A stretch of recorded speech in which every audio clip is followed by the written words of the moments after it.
So overall, The War Within, for me, it's been a good expansion. Storytelling's been a bit, you know, it's all right. The story's okay. Gameplay-wise, I think it's been pretty good. But one thing I would say The War Within failed us in, if you look back at Dragonflight in comparison, is tanking. Tanking took a hit in The War Within. Blizzard decided to make us more squishy. They decided to make tanking harder. It's tougher to hold aggro. A lot of additional challenges to tanking that made a spec that's already not so played in this game, even probably less so. Like now, really, the only people that tank in this game are Giga Chads like myself, the most elite of the elite, right? So I play Blood DK as a main, if you guys don't know. You know, a lot of you guys do know that. And I've enjoyed tanking for the most part, but I felt it in The War Within that it was hindered. So let's see. Going forward in Midnight now, with all the testing going on, is tanking fixed? And what are the most fun tanks going forward? Should you try tanking in Midnight? Let's see what Marcellian and Flame have to say.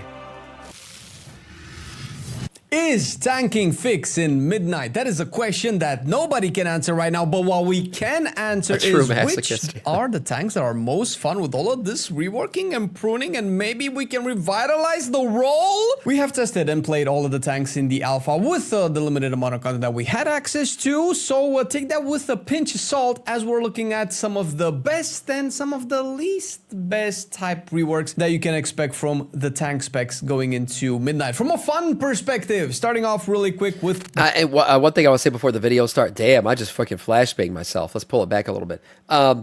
Tanking's important. Like, Blizzard does have to fix tanking. Like, yes, I understand maybe some hunter spec out there wants its rotation fixed for whatever reason. But tanking overall is essential to the game in terms of pacing of group formation, pacing of raid formation. Like, it's very, very important. Mythic plus raiding. It all is very dependent on there being a healthy player base of tanks out there. And right now it doesn't feel healthy. I'll be honest. I mean, I get invited to groups that I should never be fucking invited to. It's pretty obvious out there that people are desperate for tanks, and you will get an invite as a tank to almost anything at this point.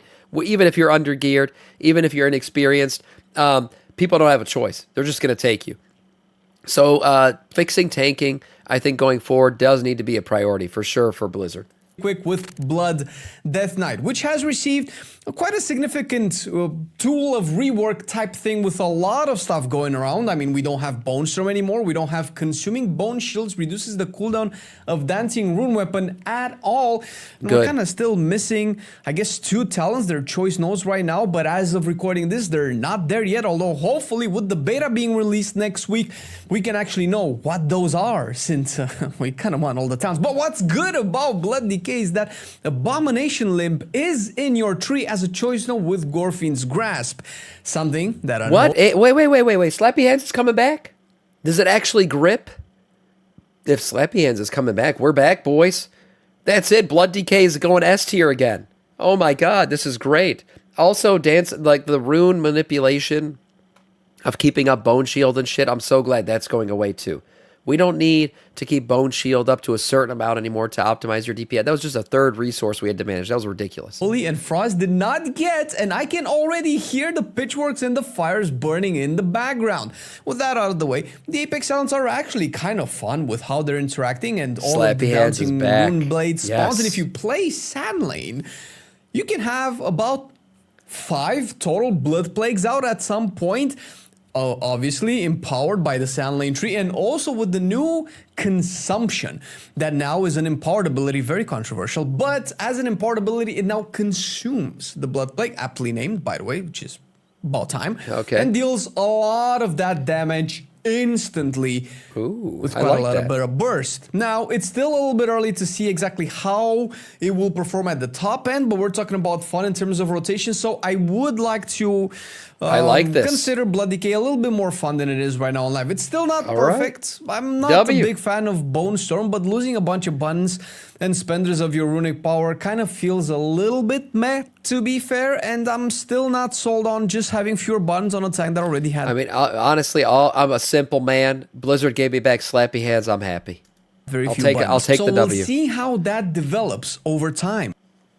And next we have Brewmaster. Currently, kind of still feels like it's under construction right now. Really, Brewmaster. If I had to guess, which is the least played tank right now, it's probably Brewmaster. It probably is. I feel like I never see Brewmasters out there. now, although it did receive most of its talents so far. This is another tank that was a little bit hard to tell. I think it was run, though, in the race to world first. Wasn't it like Prot Warrior and Brewmaster like a combo for a while? I just feel like I don't see a lot of people playing Brewmaster, though. How it actually operates when you're tanking things, because similar to Blood Decay and with a lot of other tanks as well, if you're not taking a lot of damage, you're not really sure if your talents are fun, because a lot of the talents that Brewmaster has are about purifying the stagger damage that you take, staggering the damage in neat and interesting ways, but obviously that's not really happening. And it did receive a couple of new talents, with Exploding Kick having new capstones right now, where you just detonate stuff around you, whether it's fire damage or physical damage. By the way, Apex Talents kind of work around Kick Smash. So it does feel like Blizzard's changes here have a lot to do with instant damage being a thing for tanking again, because we can't holding aggro has become a bit of a challenge, because a lot of tanking deep damage is like very spread out. It's very, there's no burst to it. It's kind of just like it's there constantly, rather than shots of damage, which can really help you hold aggro. It seems like just based on the first two tanks here, that a lot of the changes they're putting in is giving tanks the ability to burst, to give sudden bursts of damage, to hold aggro better, because damage does matter for aggro. In terms of these tanks right here, Brewmaster, it seems like, yeah, a lot of the challenges with Brewmasters are very squishy. That's what people are saying in chat too. I haven't played Brewmaster, but yeah, the challenge that I've heard many times before is this: you make a mistake with a Brewmaster, you're probably dead. Throwing empty barrels at enemies, dealing additional physical damage, and at the same time we got a capstone, not a capstone, but a node that increases the fire damage that you deal and heals you for, I think at the moment is 40% of the fire damage that you deal, which is not a lot of fire damage, so that's not a lot of healing. It kind of feels a little bit like they're still missing some tweaks here and there to kind of make it feel like it accomplishes the purpose that they saw for it. And the talents right now are kind of a little bit underwhelming. Losing Weapons of Order is, I guess, kind of nice. Sounds like Brewmaster still needs work to have for Brewmaster, and baking it all into New Zao is not terribly bad, because Brewmaster was one of the most egregious offenders of button bloat, so it did get pruned significantly. I think the best thing that we lost is Rising Sun Kick, and now pretty much all of its interactions are baked into Blackout Kick, and that feels great. But we still have Rushing Jade Wind. Why? Why? That's the shittiest ability that the spec has. How do we lose Rising Sun Kick and Weapons of Order, but we still have this goddamn useless... This is the first bloat ability you would think of Brewmaster having bloat abilities. Brewmaster sounds like it's not the greatest. Brewmaster having bloat abilities, but I digress. With that out of the way, I'm still a little bit on the fence with Brewmaster. It plays okay. That's not bad. He's putting it mid-tier, so there you go. Blood is better. But the fun of Brewmaster was never really juggling a lot of the DPS spells, because if that's fun for you, you're gonna lose a bunch of that since you have fewer buttons to press right now. But the fun was actually taking large amounts of damage, transforming it into stagger, and then deleting that stagger. And now they've also removed Purify Chi. I just remembered. So Celestial Brew doesn't even scale properly, and it's a kind of like a pitiful number. I think it's about 14%. Chat saying I need to find a different list. I mean, look, the lists are going to be different from person to person, of course. I'm just interested in some opinions of testers that have gone out there and done things. I'm giving my own opinion as we go along, too.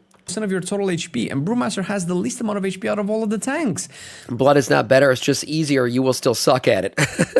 I mean, look, this list is also based on like fun, right? It's not just like, oh, which tank is the best. It's which tanks are, you know, more fun to play now. And I think just giving us Slappy Hands back as Blood Decay is a great step forward. And then taking away the Bone Shield management part of it, where you needed to manage Bone Shield to up DPS. That's great too. So, I mean, the changes that I know from Blood are putting it in a better place. So I agree with this ranking of A tier. That's just not a lot of HP. Brewmaster, I can't speak as much shield, to, but absorb in this case. So sounds I don't know what to do, but I know what you should do, and you should hit the like button and subscribe if you like our videos, and it will definitely help us out and get the channel to grow bigger, stronger, so that we can deliver bigger, stronger videos. Videos cannot be stronger, but your support is indeed stronger and highly appreciated, especially if you want to support us a little bit more and hop onto our Patreon team, which is at patreon.com/MarcellinandFlame, for which we also have some goodies ready for you if you're so inclined as to like those types of goodies. But we appreciate you nonetheless. Thank you for all of this, and enjoy the rest of the video, because right now we're going into Bear, and now we're getting to some of the good changes, although it's still... The half button rotation. That's what I call bear. The half button rotation, because you can click the one button. That's not. You could just swipe everything, or you could not and just stand there and be a bear. But yeah, I've always thought, bear take is it easy? I don't know. Maybe I put that out there. Let the people fight it out. But it's always seemed that way to me. Feels like it needs a lot of work. So Bear right now lost Rage of the Sleeper and a lot of other passive talents that rewarded. I mean, just look at the animation. It's like every other second is just a big sweeping sweep. You playing, for instance, the Iron Fur spam. Thorns of Iron is gone, so you're not going to macro your Iron Fur anymore into all of your Stop buttons. talking shit about And Guardian. we lost Tooth and Claw. Debatable, because that usually, with it vicious cycle as well, doesn't really matter. But what that matters is that you're not weaving in Mangles and Mauls or Mangles and Raises anymore. That was kind of like a fun playstyle. But instead we got Sundering Roar right now, which is very weak, but the concept is really good. So hopefully if they buff this properly, will become a valuable talent, since I'm pretty sure that some hero talents actually use this. So you will need to have this talented ASAP. What this does essentially is that it lets your Thrashes stack 5 more times. And you have another talent that lets Thrash stack all the way up to 5. So with Sundering Roar, you can stack it up to 10. The problem is that the duration of this Roar buff is so short that you never actually have enough time to stack all of those Thrashes to 10, let alone have those 10 stacks actually do relevant amount of damage. But of course, once the Roar expires, all of the additional stacks explode in the damage that they would normally have dealt. That's a cool concept, but Thrash doesn't really do that much damage so far unless you buff it with stuff like Loon's Chosen with Lunation. I think, is it Lunation? Whatever makes Thrash deal arcane damage. But of course, this is just tuning, so we're not going to talk about tuning. However, spamming Thrash is definitely very fun. Hopefully, we can have a more physical approach to Bear, because we did get a So again, it does sound like they're building up to get the damage ramp up quicker. That's what it sounds like that talent for them is going to do. They're going to get the Thrash stack up faster, so they can get quicker up to that damage level they need to get to, rather than what the problem is with tanks right now is that very level-headed damage that just you lose aggro on, especially early in the pull. Arcane talent in Red Moon. Red Moon replaces Moonfire, and it actually becomes a single target Moonfire that has a cooldown and does quite a bit of damage, and you can extend it. So now when you're clicking Thrash for the 36th time in your pull, it's going to be quicker in terms of ramping up damage. Yeah, so you're still clicking Thrash 36 times in a row. It's just now those 36 times are going to lead to quicker damage output. Dot duration by pressing Good Mangle, job, which Guardians. also received a bunch of buffs. That's kind of cool. I mean, I kind of miss when Mangle meant something. People get But angry. the rage issues with Bear are going to be very apparent, because Galactic Guardian is responsible for a lot of rage generation, and if you don't... Side note, I will say the new bear form for the Harneer is actually really cool. You guys saw it. I made the Harneer Druid. I will give props to the team, the Blizzard team.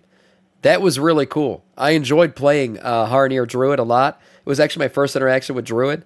I've played the game for 20 years, never played Druid before, and it was fun, one, and two, the bear form was massive. I liked it a lot. I thought it was really cool. Play the arcane talents, you're definitely It's like gonna that feel the armadillo lack of guy. rage from the physical part. So I hope they take another look at that, because actually Bear is decent, way more fun than it is right now on live. Surprisingly complex, especially with the Apex talents that now echo your, no, they don't echo your ability. They empower your abilities after incarnation ends. Yeah, pangolin or whatever that animal's called. It's a family, armadillo family, probably. It's probably the same shit. I think it's when it Same ends. species. Either way, they're really cool. A little bit over the top and a little bit pointless in their effect, because Bear doesn't really take advantage of a lot of the stuff like extra healing from Frenzy Regeneration, since you already heal so much from Frenzy Regen, you don't really need that. But we'll see how things develop, but it's looking better for Bear than a lot of other tanks right now. Prot Paladin is also, I feel, still under construction, because part of the pruning that affects Prot Paladin probably most out of all of the... Before he says anything, we already know Paladin is the chosen child of Blizzard. They love Paladins. They're always freaking good, even when they're not good. And they're just throwing their shield around and grabbing aggro and everything. Extremely survivable, very good DPS output. I mean, am I a hater of Paladins? Yeah, I am a little bit. I get jealous of them at times. I do. Blizzard loves them. Tanks is to remove all of the not only aura stacking but aura tracking as well. When I say aura stacking, I meant how Prot Paladin compounds the mitigation tools that it has to become actually tanky on life, where you have normally Shield of the Righteous, you also have Consecration, you also have, I think it's called Strength in Adversity, where you fire up your Avenger Shield and you gain parry chance based off of how many enemies you hit. You also have... I mean, how hard can it be to play Paladin already? You throw Shield of the Righteous, then Constipation on the ground, and then bam, you got aggro. Like, seriously, they don't even deal with the shit I have to deal with on a daily basis. I got to try to blood boil everything. Mind you, I'm pulling everything in without slappy hands anymore, so that's a fucking problem. And I can't, my blood boil's not doing enough damage to hold aggro. Well, these guys are just fucking throwing their shield, Constipation on the ground, bam, they got it. They don't even think about it anymore. What the hell? Yeah, I'm playing at a different skill level than these guys, for sure. Holy Shield, which blocks spells. Shut the fuck up, Sam. You are not worthy of the light. Fuck you. By now is actually your mastery. Your new mastery is just baked into your mastery, and I think your block chance gets doubled when it comes to blocking spells. So that's cool. I mean, they're baking this fantasy into Paladin, which I totally support and love. I like that this is the theme of Paladin. It's stapled in. It's in the foundation. But with that out of the way and a bunch of other talents that give you absorb shields and heals, you also had Faith in the Light, where Word of Glory gave you a block chance, and that was a pretty big one. I think it was also Barricade of Fate on life. Faith in the Light and Barricade of Fate are essentially gonzo, donzo, bonzo. They're no longer there. However, you still have about 3 to 4, I think it's 4 yet still mitigation layers of tankiness on top of each other that you... I don't lose aggro so often as a tank. People are like, oh, you lose aggro as a DK tank. I don't really lose aggro that much. It's the problem is getting it in the first place when I'm trying to gather up a bunch of enemies. It used to be much easier with slappy hands because you could just gather them all, you know. Now I got a death grip 2 guys in, and the freaking blood boil range isn't as wide as you would think it is. So people start DPSing shit, and you're trying to blood boil thing. You're running around trying to grab these guys. You can't pull them all in at once. It's just fuckery. That's what it is. We're Paladins, their Consecration's pretty damn big, and they're throwing their shield out. It's just deflecting all over everything, and bam, they got it. They're good. They're good. Also, they don't have to be on top of the enemies to throw their shield. They can throw it out far, right? I literally got to be on top of everybody before I blood boil. It's just a different. It's different. It's a different level of difficulty. You will end up stacking. Granted, Consecration, which I can handle as a highly skilled player, but I worry about other people. You know, how are the people going to play Blood DK? I want the people to play Blood DK. Is no longer as strong. You only get 4% damage reduction if you take, I believe, Sanctuary, and that's it. Your mastery doesn't increase the damage reduction that you have in Consecration whatsoever, or it doesn't include it whatsoever, but it still feels like it's missing a little bit. Thankfully, Sentinel received his damage back, which is really cool. Prop Paladin has always been really fun, but I cannot put it not yet into S tier because it's still missing we got 3 a little A tier. bit, and I feel like we're just kind of waiting on it. The Epic sounds are kind of cool, but I don't feel like it's there just yet. Now, Prot Warrior. Whew, am I going to be biased here? So, Prot Warrior... So, if you don't know, Prot Warrior, basically this season has been the best tank. Prot Warrior has been really good this last season of The War Within. Let's see if it continues. Didn't really receive a lot of changes because... I mean, it just got reworked in 11.2, and I'm pretty sure that when it got reworked in 11.2, similar to other specs that good have... reworks. It was reworked with the philosophy of Midnight in Tune, because obviously it lost a bunch of buttons. It got, I don't know if Avatar was still there yet. Pro Warrior and Fury still had Avatar. It got a Ravager again, and now it has a bunch of cool execute talents. But what's important is that its Apex talents function very heavily on Shield Slam, and that's great. But one thing that Pro Warrior actually lost is Revenge, being able to hit all AoE targets. And I am understanding this, that Revenge hitting 3 targets, which is the current situation right now on Alpha, probably soon Beta as well, is an old mechanic of Revenge. And that's not really good. Not for a spec that wants the big damage into Revenge, considering that we've just left a bunch of seasons in The War Within where aggro was actually a problem. So limiting the amount of enemies that I can hit with my spell does not help with aggro issues. And I don't think tanks should be AoE capped at any point in time. Yes, I totally agree with this. A tank should never be AoE capped. You can AoE cap everybody else, but to AoE cap tanks is bullshit because we need the AoE to hold aggro. Again, it goes back to that. I complain about this shit because it didn't used to be a thing. Like holding aggro was like oh, you know, you really, it was passive as shit. And then all these changes happened. Not only was it harder to hold aggro, but now your health is yo-yoing all over the fucking place. And it's ridiculous. It's like watching Muhammad Ali fucking, punch an old man's balls. Yeah. All these things are things, and things. It are is a things, problem. And things will think themselves. It is a thing, but it's a problem thing. That's the thing. So, it's just they've added a lot of complication to tanking. They made tanking harder, and then they took away the one thing that made tanking fun, which was the invincibility side of things, where if you manage things properly, you did feel somewhat invincible. Now, you still needed a group to kill shit because you really couldn't put enough damage output to kill things in a reasonable amount of time, but they took all that shit away. They just made you an aggro stick that's shitty at holding aggro. I mean, what the hell? Because aggro so a lot of these is changes, I think, a are fixing some problem. of that. And because Revenge only hits 3 targets, now you kind of have to do some math. Okay, when do I press Revenge? Whirlwind somehow deals more damage than Revenge in big AoE. Do they want to push Whirlwind into us when Whirlwind was essentially a bloat talent? But now it's actually a bloat. Can we confirm or not? Is Warrior losing Thunderstomp? Like, that's the thing, right? Because I think that's crazy. Thunderstomp is quintessential Warrior. If they are losing Thunderstomp, that's a travesty. Because that's one of the core abilities that I think of when I think of a Warrior. Because it's actually on your bars. Do they want Pro Warriors Whirlwind? I mean, I don't necessarily dislike it, but it kind of feels like now we have Thunderclap, Revenge, and Whirlwind. Okay, no, they're keeping it, okay. Applies Rend, Revenge. I thought there was a change to Thunderclap that made it like something weird. I don't know, maybe I'm wrong. I guess Thunderclap's fine. So the Warriors will still be Thunderclapping cheeks. Sorry, Thunderstomp, I think, is the Tauren racial ability that I'm thinking of. But yeah, Thunderclap's still good. Okay, good. Does decent damage, quite a bit on 3 targets, and both of these actually reset Shield Slam. It doesn't feel like Whirlwind resets Shield Slam whatsoever, it just deals damage. So I don't know exactly what this is supposed to be, because the playstyle of Protection is still really, really, really fun. And I'm gonna do something that I don't think we normally ever do in our tier list, is to not put this into S tier. It's still pretty fun. I don't think it's S tier right now. And this is well, good. I mean, so far this list looks pretty good in terms of, like, you want the tanks to be balanced, right? You don't want to make one tank so much better than the other tanks, because already you're making tanking is a difficult role to play in the game, and then you're going to make only one class good at it. Well, then you're shrinking the pool of people who actually want to play tank even more. So having a variety of tanks be good is a good thing. Even though I would love to see Blood DK be the only tank that's good, I know that wouldn't be good for the game. So this so far looks pretty good. What did they change? They made Rend hit better in AoE, so you no longer need to use Thunderclap as much. Okay.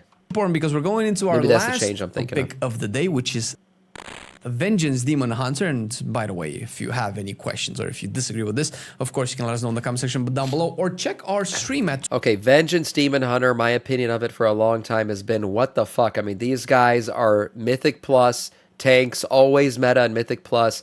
I'll never be as good as these guys because they're wearing assless leather chaps, hopping around from group to group. They're so quick from pull to pull that I can't even keep up with them. Like, as a Blood DK, even if I'm great, I'll never keep up with them. And then it's not just Blood DK. I mean, Paladin has good movement.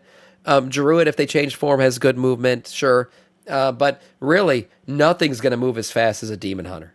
That's the truth. And that's why they've always been so good at Mythic Plus. Twitch.tv/Marcelin where I actually played all of these live. And they're good at holding aggro. And they usually have the highest damage output for any tank. Which that means you. Which is also good and for getting Mythic opinions Plus. left and right from other people who also played it. But Vengeance, it feels nice. It also lost Illuminated Sigils, so now you actually have on the right hand side. I don't do Mythic Plus. What are you talking about? I have a 2200 rating. What are you talking about? Easy 2200. I don't play Mythic Side of the Plus. talent tree, just full on Fiery Brand talents, which is a playstyle that I always like, spreading Fiery Brand out because it's a very good defensive. However, if without Illuminated Sigils, you kind of lost a little bit of flavor there, to be honest. And the biggest issue that I just don't like this mentality. Monks move as fast as Demon Hunters, yeah, but I don't think they put out the damage that Demon Hunters do, which is why Demon Hunters are usually the selection over them. I think because it's that combination of quick movements and high damage output. That's what makes Demon Hunters optimal for Mythic Plus. Whatsoever, we don't have Demonic anymore. Demonic is only a Havoc-only talent, but instead we got the occasionally you are going into your meta form mechanic into the Apex talents, cosplaying as new things that are coming to the specs, which are obviously not new things because we've been having that ever since the spec has been released. So it being moved to Apex talents, I feel like it's incredibly lazy. I understand maybe they don't want demonic out, but they will probably need to buff Vengeance baseline tankiness quite a bit, since it did rely, similar to Paladin, on a couple of layers of defensive stacking, like the parry chance from illuminated sigils, obviously the parry chance and armor from demon spikes, the damage reduction from fiery brand, and to an extent immolation aura as well. Also the interactions with the sigils, the outside of illuminated sigils, but also is it Painbringer, where you just stacked Painbringer and Frailty, and I think we lost the Frailty one, where Frailty doesn't have the stacks anymore, but it's just you just have it now. You just have its full power. You don't have to game it and increase your stacks, so your tankiness goes up and down based off of how many souls you consume, based off how many Frailty stacks you have or debuffs that you put out. So that's also great, and it does feel smoother to play. And if Vengeance can be just baseline way tankier, so it doesn't need all of these stackable layers of defensives, then it can be, first of all, way more approachable for a lot of other people, but it's not quite there yet. So I'm going to put it into A tier, and for the first, I think is the first time. There it is. Where we don't have any spec into S tier. I actually do believe that none of the tanks are fun enough to be like... I almost think this is better, to not have any in S tier, right? To like have them all A tier, to me, is like the perfect version of the game. You can have S tier tanks, means like they are just superior by far and away to everything, perfect in every way, and that's the tank you should play if you play tank. This is better. This gives the meta variety. I think this is a good place for tanking to be in. Poor monks, but I mean, monks have been down forever in Brewmaster, so I guess nothing changes there. Oh my god, this is like the best version ever. It probably is still too early, so I'm interested to see if throughout beta they get more changes, and once we play them in Mythic Plus, maybe I'll change my mind. Maybe they will actually get cool new stuff to play with, so we can actually enjoy, hopefully, an expansion with more tanks, because God knows we need them. Not as much as you need to understand how the pruning actually affected all of the DPS specs in the game, because some of them were good, some of them were not, and we made a video and ranked all of them based off, of course, our opinion. But if that's the good part, because you can argue and say that we're wrong in the comments and not hurt our feelings whatsoever. Nice video overall, and a good spot for tanking. Hey, maybe tanking's heading in the right direction. Maybe it's going to be better at midnight, and that will maybe allow people to jump into tank. Look, if you haven't done tanking before, what I would suggest right now is get into Legion Remix, level up a tank. Level up the tank of your choice. It seems like right now you have a variety of choices, because it seems like they're all pretty evenly matched. Pick whatever tank you've always wanted to try out. Legion Remix is not a good, I would say, test for whether or not you're going to like tanking, because Legion Remix is going to, as a tank, you're just a freaking god. That's not how it works in the game. But level up that tank, prepare it for midnight, and then see if you actually like it. I suggest to all people, like, try tanking. It's fun. Once you do, I think you'll be addicted. I tried tanking for the first time back in BFA, and I fell in love with it, and I've been tanking ever since. So give it a try. Seems like it's going to be in a better spot for midnight, and see what happens. Overall, nice video from Marcellian.